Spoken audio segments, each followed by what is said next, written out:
Várias doenças podem levar ao acúmulo de líquido na cavidade abdominal, por isso que nessa aula de hoje eu vou lhe ensinar como examinar um paciente que tenha acúmulo de líquido nessa cavidade.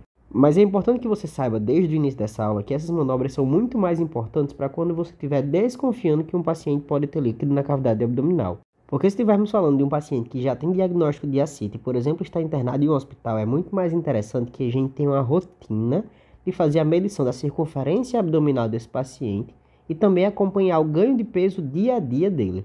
Porque tanto o acompanhamento da circunferência abdominal quanto do ganho de peso associado a alguns outros exames dão uma acurácia melhor para a gente fazer o acompanhamento desse paciente a longo prazo.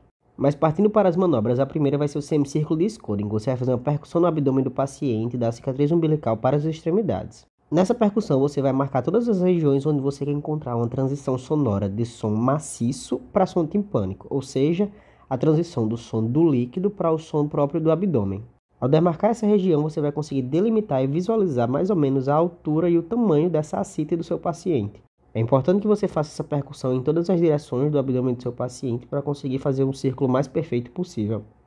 E você vai seguindo com essa percussão até chegar exatamente onde você parou e fazer o círculo perfeito. Um dos sinais mais realizados na avaliação de ascite é o sinal do Piparote, onde com a ajuda do paciente você vai botar a borda medial da mão do paciente na linha mediana e pedir para ele pressionar, porque você vai colocar a sua mão direita lá do outro lado do abdômen dele, fazer um piparote do lado esquerdo do seu paciente e sentir a onda de choque de água se colidindo com a sua mão.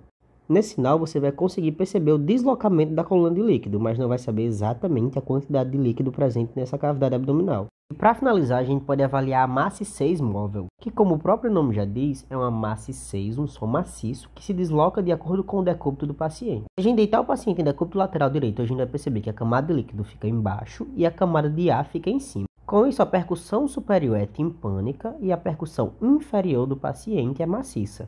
Se a gente mudar o decúbito do paciente, a gente vai ver a mesma coisa. Na parte superior vai estar timpânico e na parte inferior maciço, porque o ar sobe e o líquido desce. O que mostra pra gente é o MACE 6 móvel. Espero que você tenha aprendido muito nessa aula e muito obrigado pela atenção.